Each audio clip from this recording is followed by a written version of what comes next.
Good morning, good afternoon, and good evening, everyone. Thank you for attending this webinar that will focus on the Global Plastics Treaty, specifically from a local and subnational perspective. This webinar is taking place in English only. We're not exactly the latest pop band, so we don't have millions of people attending today, but we do have a good number of people with the right intentions.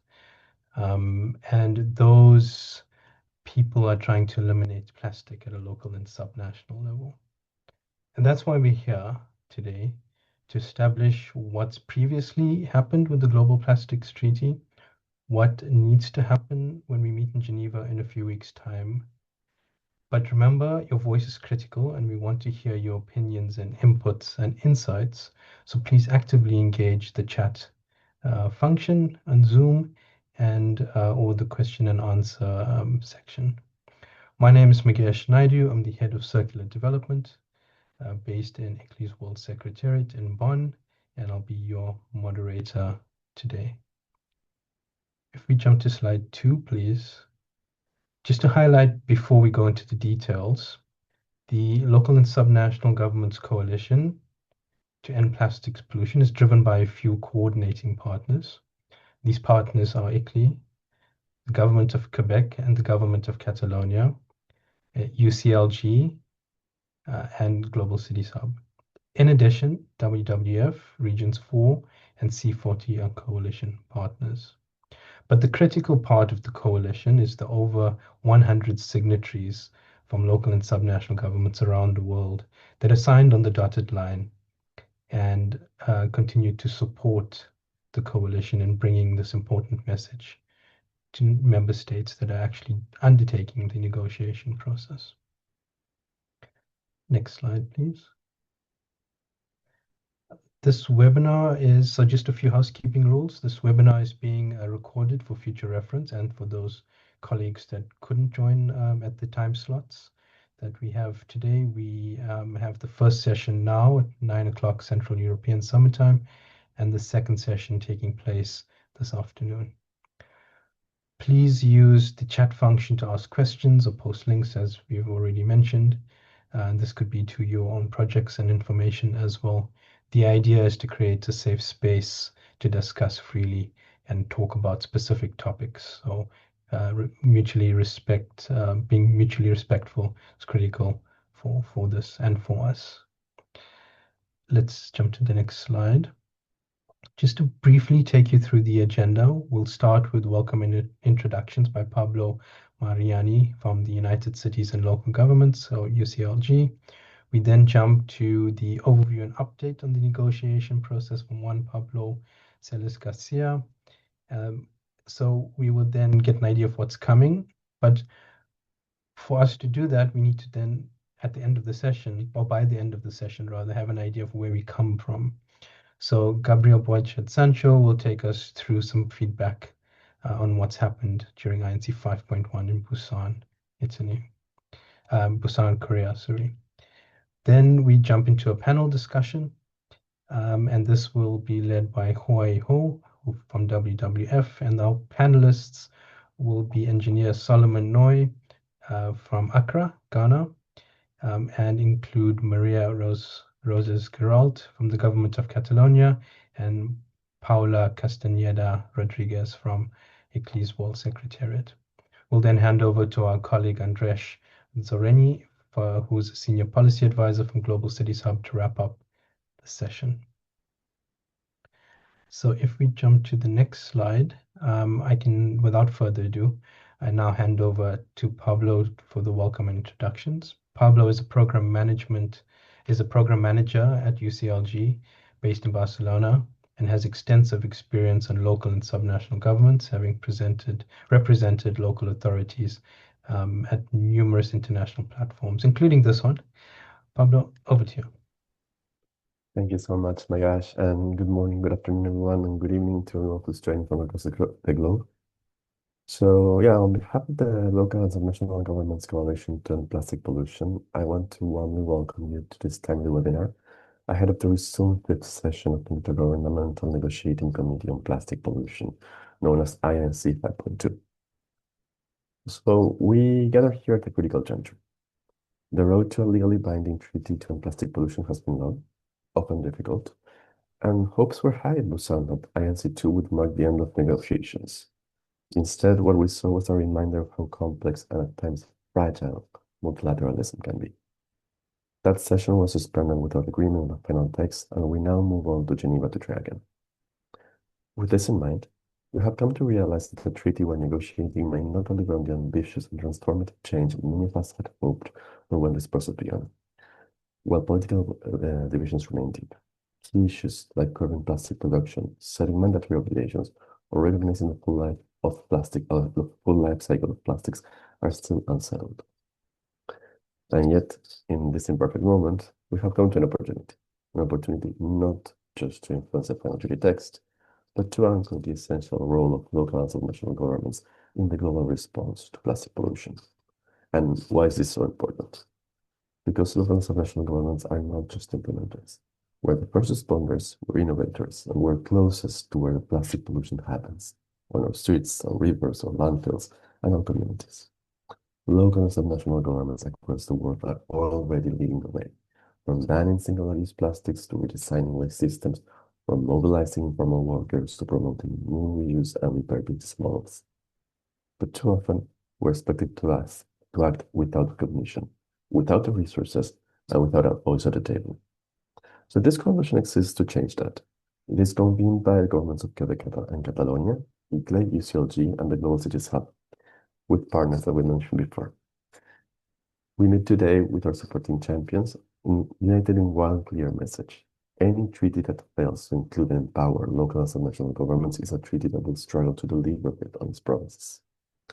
In Geneva, the negotiations will continue based on the chair's text from December 2024.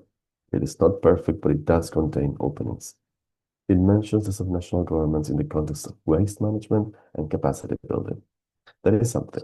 It is not yet enough, though. And as Chair Valles has said, nothing is fully agreed until everything is agreed. Our goal now is to build on that momentum, to push for stronger, more visible recognition, and to ensure that implementation mechanisms reflect multi-level collaboration.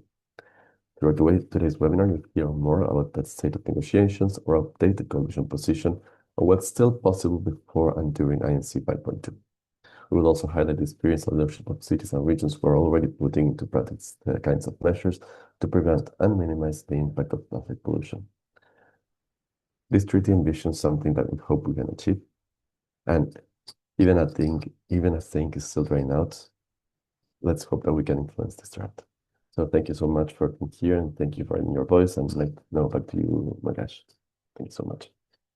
Perfect. Thank you for that welcome and introductions, Pablo. I see on my note sheet it says you provide any inputs to what you've said, but I don't think this is needed. You comprehensively covered all the points. Without further ado, our next speaker is Juan Pablo Celis Garcia from the INC Secretariat. Juan has been with UNEP since 2021, but involved in the UN system since 2015. He has substantial insights to the world of diplomacy, and as mentioned earlier, is currently a champion for all stakeholders, including local and subnational governments. So we're happy to have Juan with us today, and I hand over the mic to you. Thanks again for making time to join us today. Thank you very much, Magash, for giving me the floor and for the kind invitation to the INC Secretariat. Our Executive Secretary, Ms. Jyoti Marthur Philip, could not be present in this webinar, but she sends her regards. Fortunately, she will be participating in the next webinar later today. Allow me to start by thanking the Coalition and ICLE for putting together this conversation. As you are aware, the second part of the fifth round of negotiations, the fifth session, will take place from 5 to 14 August this year, and we are expecting many observers in this resume session to come to Geneva at the Palais des Nations. We have over 1,800 observers, individuals, from over 550 observer organizations, which is quite a large number. And I want to share with you a few updates and important information ahead of the next resume session. So there will be an online informal webinar with observers, with the INC chair and the INC executive secretary. It will likely take place next week. We will be sharing more information in the next days, and we hope that some of you can join us in this informal webinar. This is a practice that has been done in previous sessions of the INC, and where we have a space for observers to bring their comments and reflections, especially on organization of work ahead of the session. We, as you have maybe noticed, we had also regional consultations. Members have had regional consultations since last month to get together and to find convergence on different aspects of the negotiations. And now, as well, you might have seen that the chair has published the scenario note, his scenario note, which is now available on the INC website. The scenario note presents relevant information for the upcoming session, including modalities. So it would be good that that you refer to the scenario note, which is available on the website. A few other logistical aspects that I want to mention. There is an information note for participants that is available on the INC webpage and presents important information such as access to the venue, issuing of badges, and other logistical information. We regularly get questions from observers on these specific aspects on logistics and where to pick up your badge or how this registration works. So this information node will give you guidance on these aspects, and we also regularly update the information node. There are two things that I've also want to flag that if you have come to other INC sessions, we have had similar dialogues and conversations. One of them is the in-person conversation with observers and with the UNEP executive director, with the INC chair and the INC executive secretary. This conversation, as it has been done in other sessions, will also take place for this resume session. It will be on the 4th of August in the morning and will serve as a space for observers to pose questions, queries, and bring up their perspectives to the UNEP executive director, to the INC chair, and to the INC executive secretary. So further information on the conversation, including the location, will be shared with all registered participants in the upcoming weeks.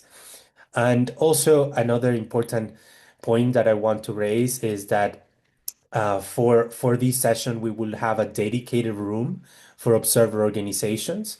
And just a parenthesis on I have mentioned many times observers, but maybe if some of you don't know what observers are, it refers to all non-state actors, which include non-governmental organizations, intergovernmental organizations, and also UN entities. So back to the observer room, we will have a dedicated space for observers, which is available during the time of the session. This is a room for coordination meetings between observers, and also a space for organizations to self-organize. This room will not be for events or for activities, but it would be mostly for coordination meetings. And we will share a booking system for organizations that register to the session on how to book and how to use the room that will be available. And just to share on top of these logistical aspects and updates that I have mentioned, I want to really congratulate the coalition for the signatories received so far. And since INC4 in Canada, when the coalition was launched, it has really grown so much and has gained so much momentum. And I want to really congratulate and really express that this coalition is a testament and demonstrates the commitment and the importance of the local and subnational governments in this process and to tackle plastic pollution. So it's really fantastic to always participate in these conversations, that the Secretariat shares information on importance and how to engage in our sessions. And once again, this is really a big opportunity as well for the local and subnational governments to bring up their perspectives and to participate actively in the INC sessions. I don't want to take a lot of your time, but I would also drop my email in the chat box if you have any further questions or queries. Um, Registration for INC 5.2 unfortunately has already closed. We wanted to give enough time for participants, especially that needed visa, to apply it in time. So this is why also registration was closed at an earlier stage. But I hope that all of you, at least many of you, could join us in Geneva in the next few weeks. And I would also be happy to engage in person once we are all in the Palais de Nation. No, don't want to take more of your time, but let me just hand over back to you, Magash, and happy to answer any questions if needed. Over. Perfect. Thank you very much for those insights, Juan. Much appreciated. So as mentioned, if you'd like to pose any questions to Juan, you can include them in the chat now, and we can potentially ask him. If not, Juan has volunteered his email, so we could potentially have a discussion post the webinars. And thank you very much again for joining, Juan, and we look forward to hosting Jyoti in the afternoon session. I don't see any questions, so just with an eye to the time, maybe we move on. And thank you, Juan, again for your insights and for sharing your email address. So we've now heard what will take place at INC 5.2, but where do we come from? What has previously happened? Because we know history affects the future. To shed light on this, we'll now hear from Gabriel Borchardt Sancho. Gabriel Borchardt Sancho is the head of delegation of the government of Catalonia to Switzerland from June 2020.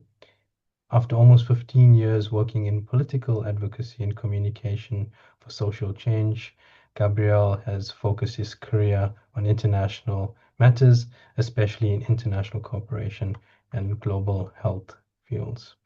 I now hand over the mic to Gabriel.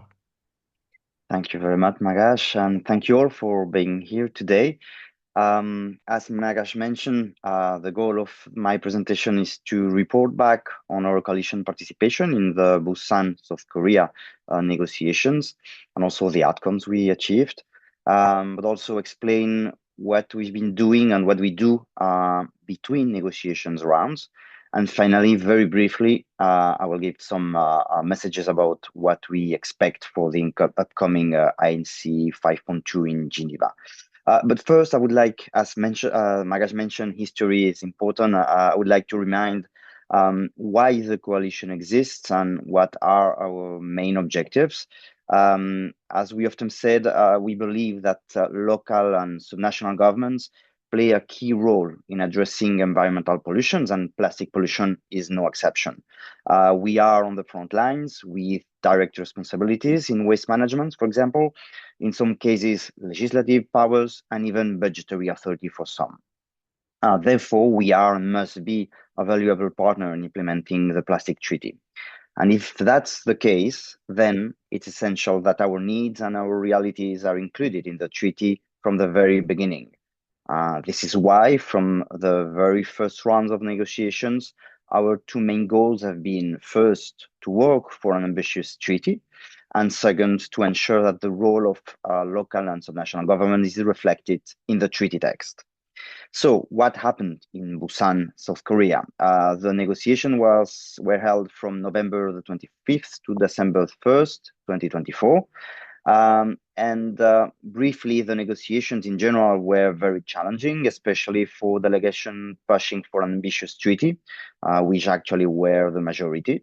There were constant attempts to delay progress. For example, the like-minded group coalition led by Saudi Arabia, Russia, and Iran used blocking or delaying tactics through the session. So it's been quite difficult to advance. And of course, for us, it was also not easy to get our points across. With little progress being made on major issues, it was hard to get delegations to engage on allergies or local and subnational government specific matters. So what we did was intensified meetings with key actors on top of interventions in different sessions to ensure visibility for the coalition and gain as much insight as possible. We held around 20 meetings with member states, including the chair, Luis Vallas. We also participated as speakers in 2 official side events. And as a main result, and despite the challenges, local and subnational governments were mentioned in 2 articles in the final text. Overall, as I said, the negotiations were difficult, and the resulting text was also difficult to manage.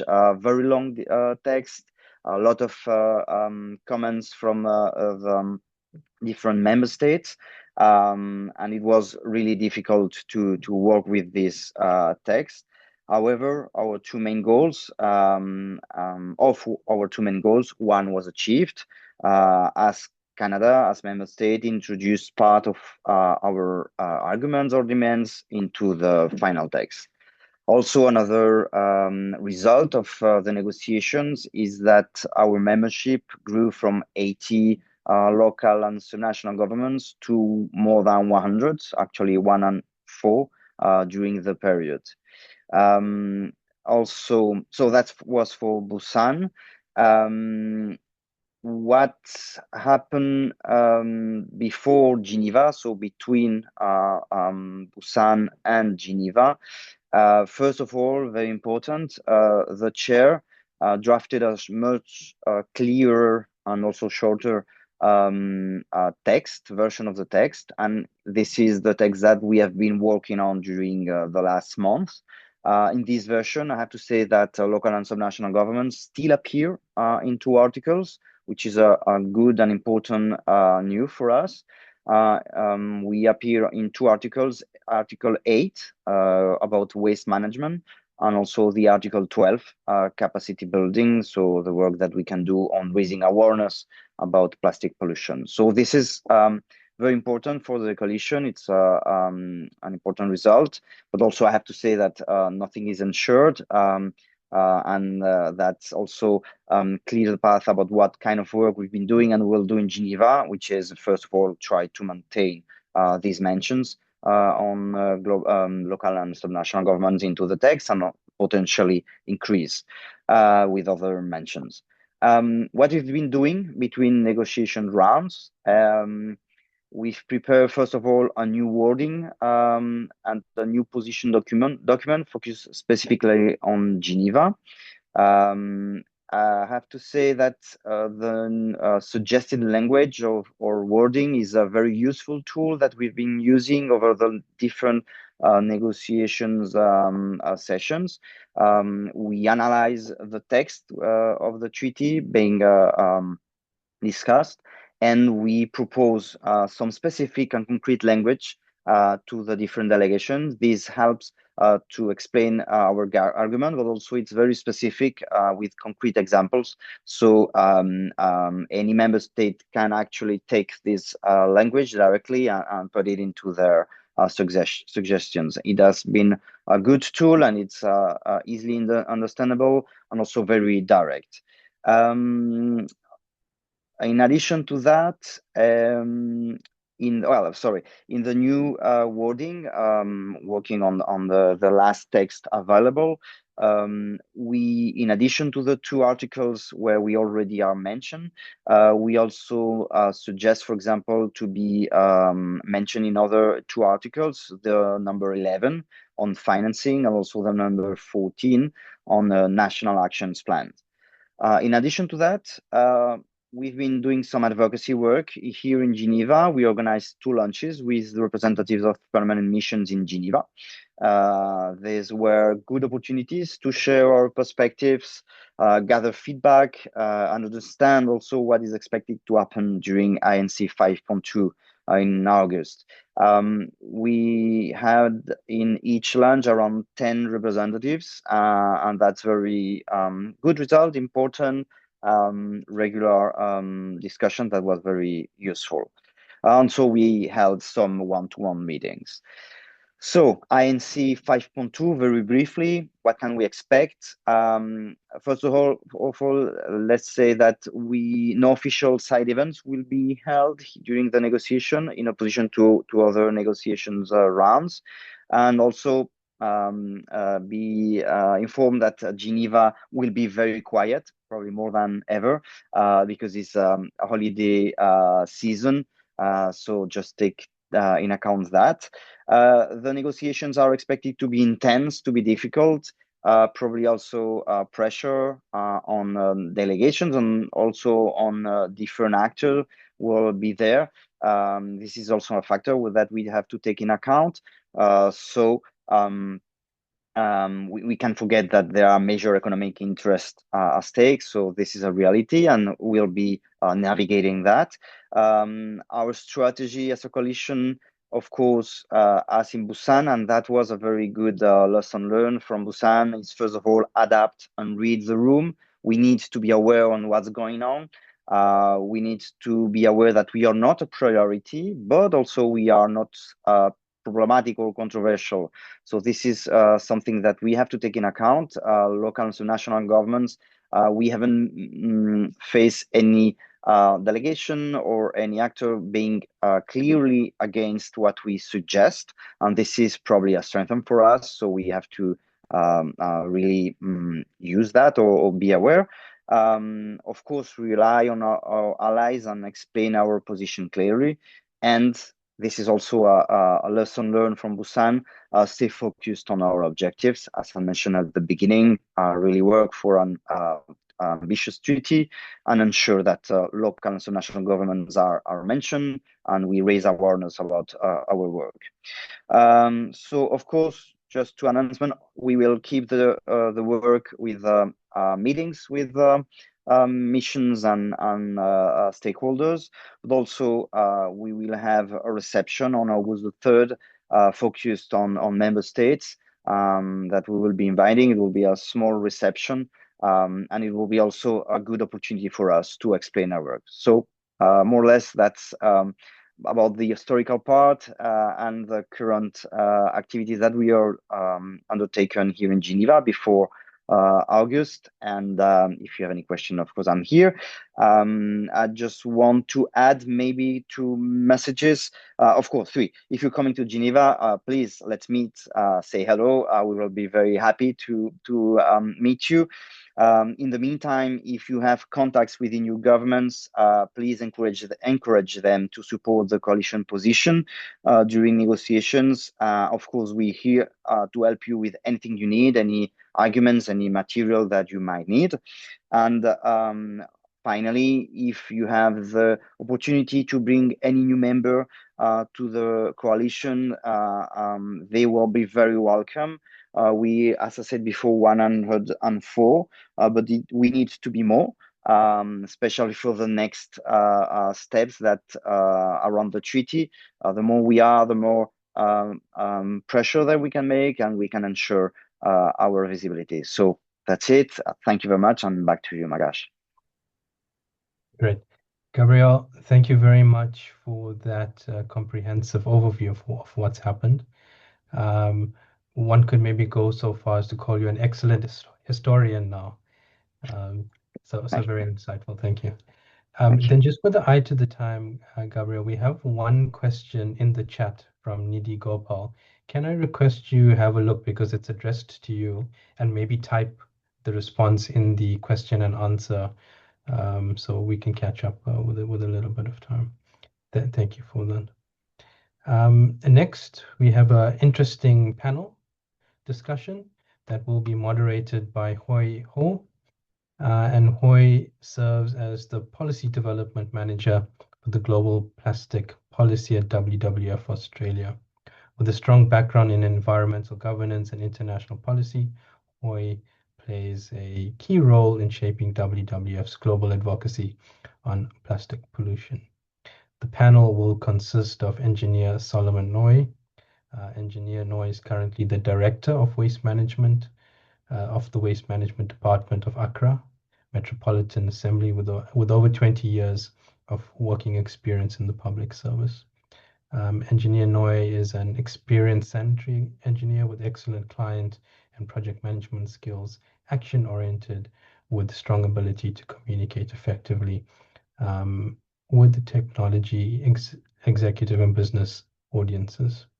We also have Maria Rosas Geralt. Since September 2022, she has worked as an international relations and communication specialist for the delegation of the government of Catalonia to Switzerland. In the multilateral arena, she deals with gender, environment, migration, and cooperation. Last but not least, we have Paula Castaneda Rodriguez. And Paula is an officer in the Circular Development Team of ICLEI's World Secretariat, bringing her interdisciplinary background and global perspective to support local government in advancing circular strategies and fostering urban transitions. She has an MSc in Sustainable Resource Management from the Technical University of Munich. Hoi, with that, I hand the hot seat over to you and the panelists.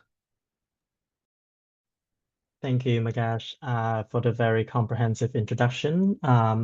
So without further ado, let's dive directly into the questions that we have for the panelists here. I think let's start first with Paula. I would like to start with a question related to the information on subnational governments referenced in the treaty text. Currently, we know that it's included in Article 8 on plastic-based management and Article 12 on capacity building and technical assistance and technology transfer. Also, there's further work for advocating the reference of subnational and local governments in other provisions and articles of the treaty as well. So from a local perspective and the policy tools that are available to local governments, what do you think would happen if local governments are not included in all of the provision that currently are being advocated for? Over to you, Paula. Thank you, Hui, and thank you so much for the invitation. And welcome, everyone. Good morning and good afternoon if you are joining us from a different time zone. So thank you for your question. From a local perspective, I know local governments have been already included. However, if we are not included in the other clauses that we are advocating for, and this will represent three major risks in my perspective. So I will break them down. As you know, and as we all know, local and subnational governments, we are in the front line. They are taking management on the household and commercial waste, and they are also the responsibles for enforcing bans for the single-use plastics. They also run community awareness campaigns, and even they can start influencing markets through public procurement. So going back to the three main risks that I consider or what would happen. The first one would be that our actions might not be aligned for national strategies. So if we are not included in these clauses, this would be like this will enforce for local governments to maybe start moving into a different direction because there is not a strong guidance or connection, and this will overall kind of affect or weakness the impact of this instrument of this global treaty. And secondly, we know that the national commitments are really ambitious, and we are seeing this already. However, when we have like ambitious target sets and without like clear mechanisms to support also the local implementation, this is results as a fall short. Sorry. So I really think that local governments need to be and to have enabling frameworks, so clear mandates, access to financial mechanisms, access to technology, training, and this will help to better coordinate with the different levels of government, so enhance this multi-level governance. And thirdly, this will be if we are not fully included or they are not fully included in what the coalition is advocating, we will miss an opportunity to create a long-term systemic change. Local governments, as I mentioned, they are like often the innovative level of governance, right? They are close to the communities. They are the ones who are putting into experiment the pilot projects or the city labs. So this will also like stop on creating this like positive feedback loop and where the policies are not only seen from the top down, but also seen from the bottom up perspective. So yeah, I think it's important for local governments to be recognized in the critical role that they are making for this treaty. Thank you. Back to you. Thank you, Paula, for outlining very clear the three risks when subnational government and local governments are not included in the treaty. Let's go to Solomon. Solomon, thank you for joining the panel discussion today. We know that Accra has been a forerunner in city-level waste management in West Africa. The good news is that currently local authorities are mentioned in waste management provisions of the treaty. So from your perspective, what practical challenges do you face in tackling plastic pollution in dense urban settings such as Accra, particularly when aligning with national and global policy ambitions that you would like to share with other cities here or for national negotiators to take into account? Over to you, Solomon.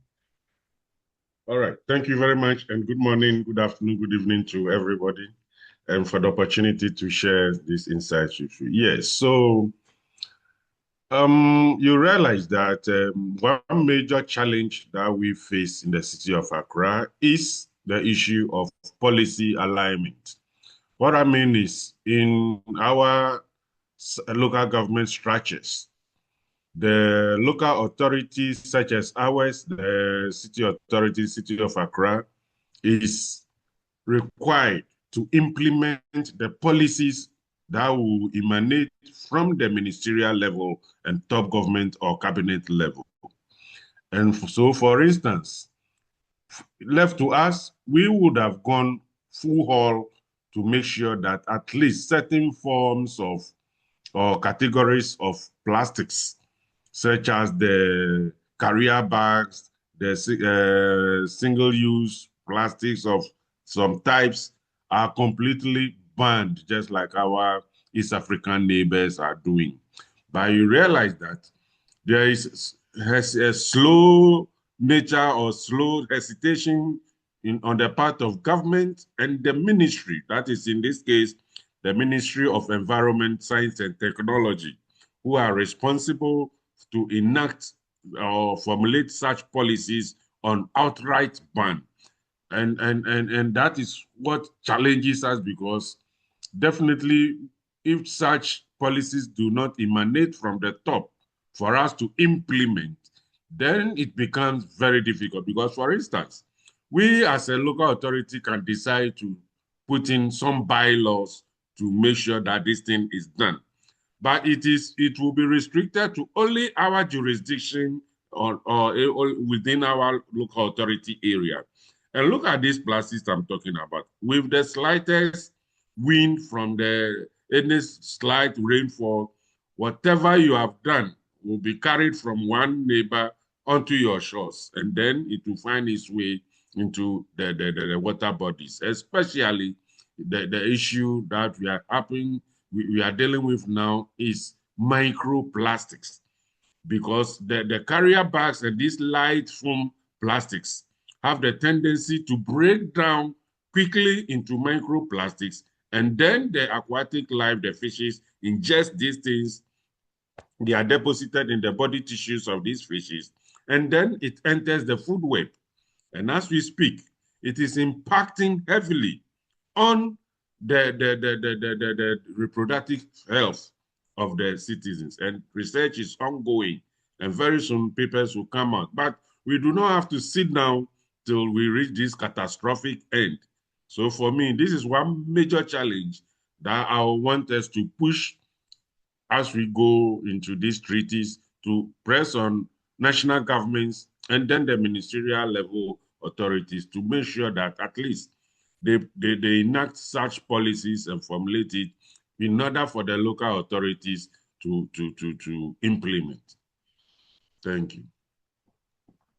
Thank you, Solomon, for pointing out that very importance of harmonization of actions across different cities, and when actions are misaligned, we won't have the impact that we want.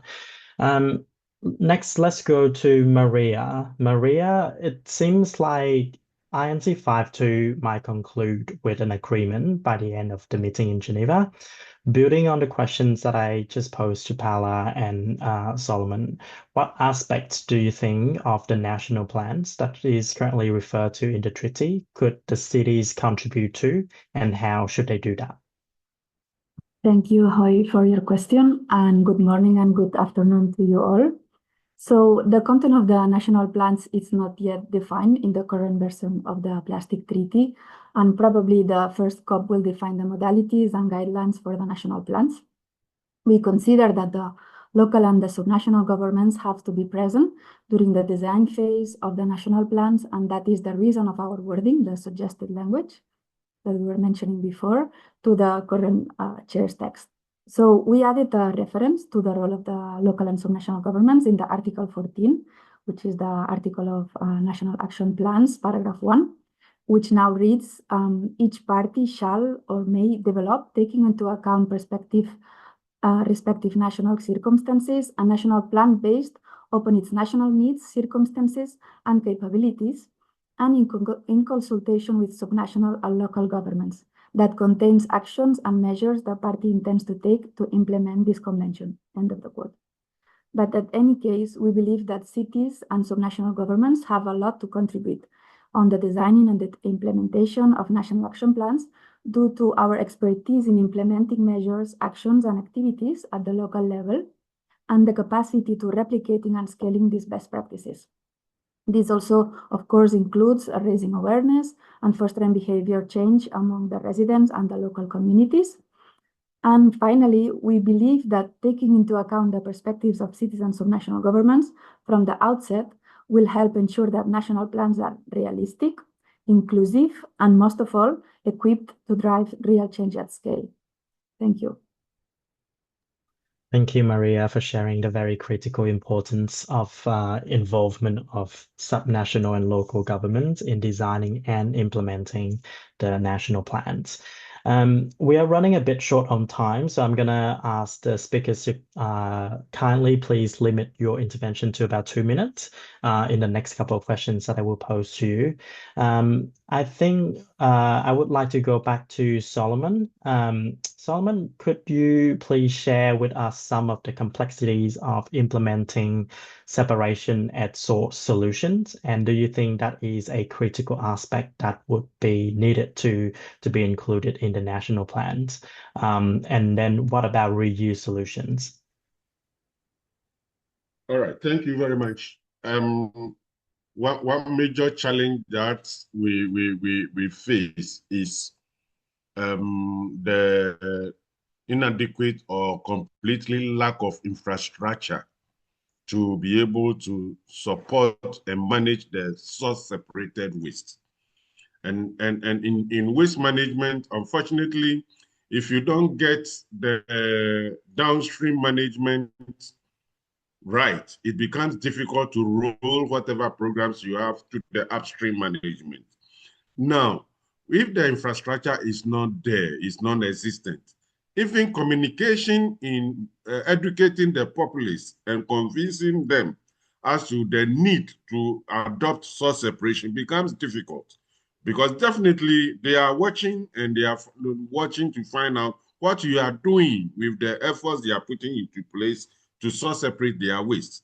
So we are going very slowly, and we are starting with two-way source separation, that is wet waste and dry waste.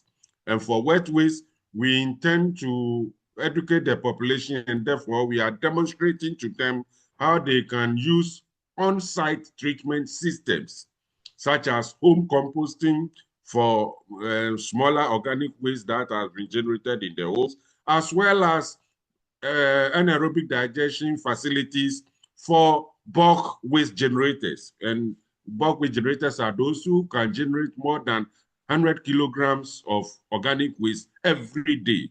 And they are also being encouraged to put up anaerobic digestion facilities, and we have demonstrated that by using our restaurant in our city office just to demonstrate to them. We tap gas from the facility back to the kitchen and they can see.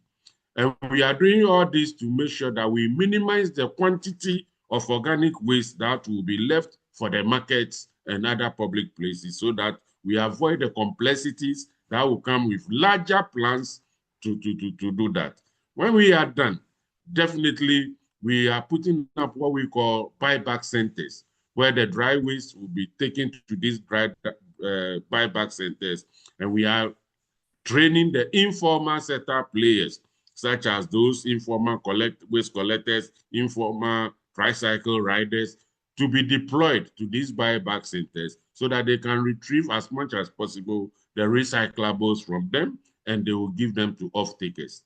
Then the main challenge now will be the infrastructure to manage the non-recyclable and then the residual waste that will come from healthcare facilities such as the hospitals, the clinics, and other non-recyclable waste, which we want to go into a holistic approach by treating them or getting an engineered landfilling system to manage this to the minimum,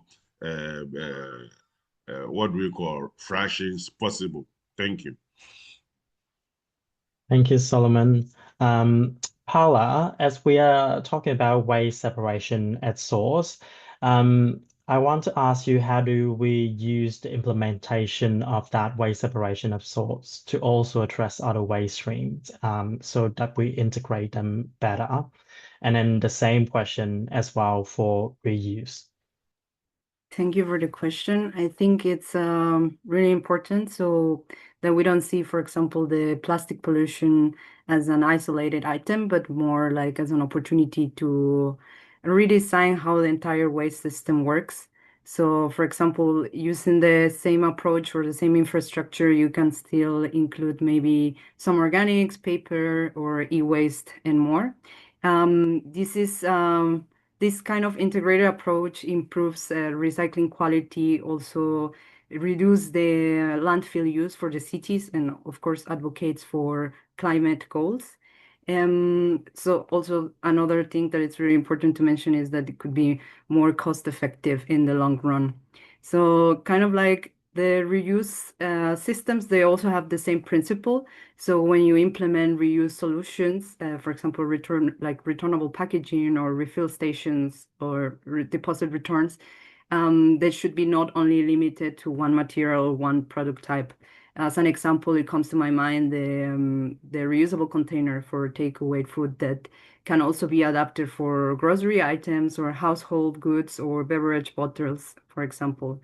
So the source of separation becomes stronger when they are integrated in the case of reusable systems and in the case of, in general, an integrated waste stream.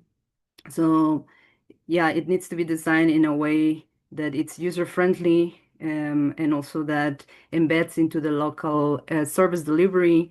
And this could be achieved through perhaps public-private partnerships, also some incentives from business and consumers as well.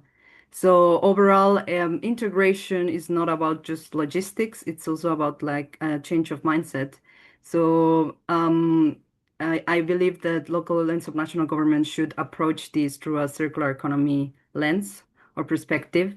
So we stop treating the waste, in this case plastics, because we are focusing on that, as an isolation problem, but more in a more like a design system to reduce other waste and keep materials using and for longer terms. And this also could help to create also new local jobs for the community and also start implementing some other business models in this process.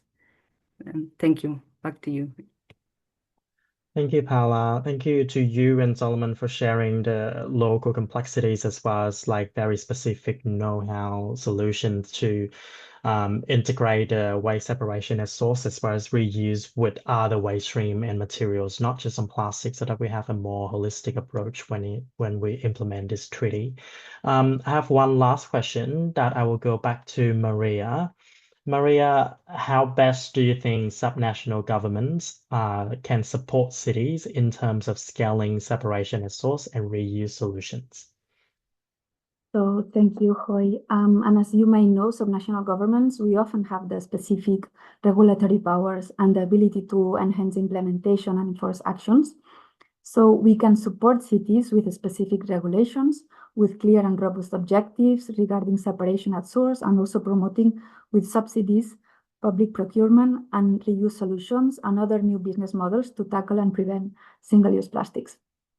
Actually, in the Article 8 of the treaty, which is regarding the plastic waste management, subnational governments, we are already mentioned as a key partner to establish appropriate systems for the safe sorting of plastic waste. And for that, we also need local governments, of course, to be on board. And just to do it in short, subnational governments, we can act as crucial enablers, bridging national policy and local implementation by providing the regulatory frameworks, financial incentives, and institutional support needed to help cities scale up separation at source and reuse solutions. Collaboration across all levels of governments is essential to turn these ambitions into practical, effective systems on the ground. Thank you. Thank you, Maria, and thank you to all three panelists for sharing your perspective. I think a lot of useful information. I hope that it has been useful for all of the actors participating in the webinar today, either you're from cities level or national negotiators. I hope this has been useful for your preparation to go to Geneva.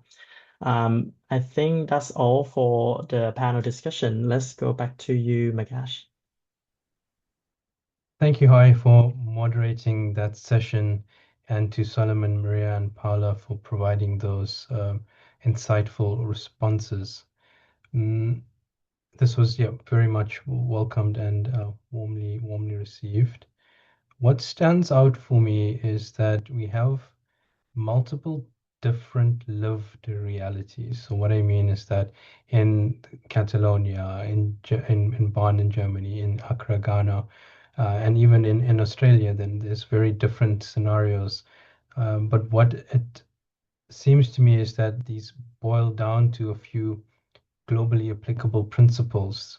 And this is the main thing we would take forward, those fundamental principles that could be taken into the international global plastics treaty.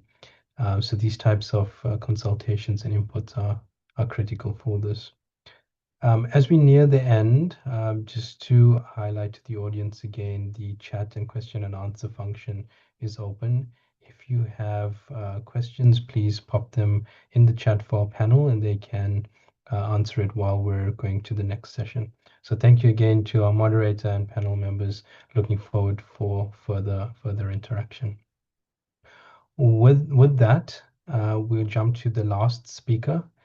And the last speaker will wrap up the session and then officially close it directly. Andres Zareni is the Senior Policy Advisor at the Global Cities Hub. He has over 20 years of distinguished diplomatic expertise and has worked in different capacities in Brussels, covering EU affairs, in Washington, D.C., dealing with bilateral relations, in Budapest, on energy security, and in Geneva, working with the United Nations and other international organizations. So with that, before I hand over to Andrej, I'd just like to thank all of the speakers thus far, and I look forward to seeing everybody in Geneva in 2 weeks' time. I pop my email address in the chat if you would like to engage further. Andrej, over to you. Thank you, Magash. Good morning, good afternoon to everyone. It is really a pleasure and an honor to try to conclude this very rich discussion on behalf of the Global Cities Hub. We are really happy to be part of the coalition, and the fact that the coalition is doing the work to link really the local level interest and bring this knowledge and these inputs into the global discussions of member states on the plastic pollution. Wrapping up in 5 minutes is a challenge, so I will try to focus on 5 key points, which are my takeaways from today's discussion. First and foremost, we are 3 weeks from starting the negotiations, second round in Geneva. And as we heard, the logistics are set. The scenario note is just published today, but the discussions behind the scenes are ongoing. So we have still time to continue our work to influence by different means the member states, as Gabriel mentioned in his remarks. The coalition, I believe, has gained momentum. It was also mentioned by some speakers. Part of our arguments are already in the text. Some other proposals we worked on are new proposals. We are fighting for them. We are working to include them. And we work hard to make the mandate of the local and subnational governments in the text as strong as possible to be able to contribute to the national plans and to the global efforts as well. The local and subnational governments are the closest level of governments to the citizens, but they are also the closest level of governments to the problem of waste management. So we believe that their role has to be acknowledged as widely as possible, as mentioned by several speakers. We also heard about the complexity of the issue. Waste and waste management waste pollution is not only an environmental issue, but it's also a health issue. More and more local, national, and international leaders recognize that. And it's also an issue of the local economy. So we think that this complexity needs to be reflected in the text, as well as the solutions to these questions. We heard several solutions from Paula, from Maria, from Solomon during the discussion part. And I think it is also very important to focus on the solutions and not only on the problems or the challenges. My fourth point would be our goals. Our goals remains the same. We want to see the conclusion of an ambitious agreement, and members of the coalition who will be here in Geneva during negotiations will do their best to influence in a positive way the negotiations.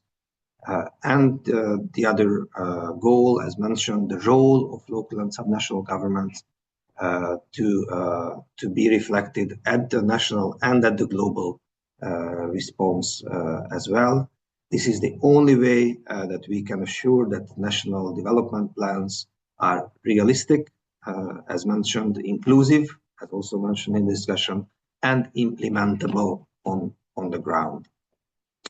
And my fifth point would be that the text will evolve still. Nothing is agreed until everything is agreed. So we have to wait until the very last moment of the negotiations to see what the final text will be.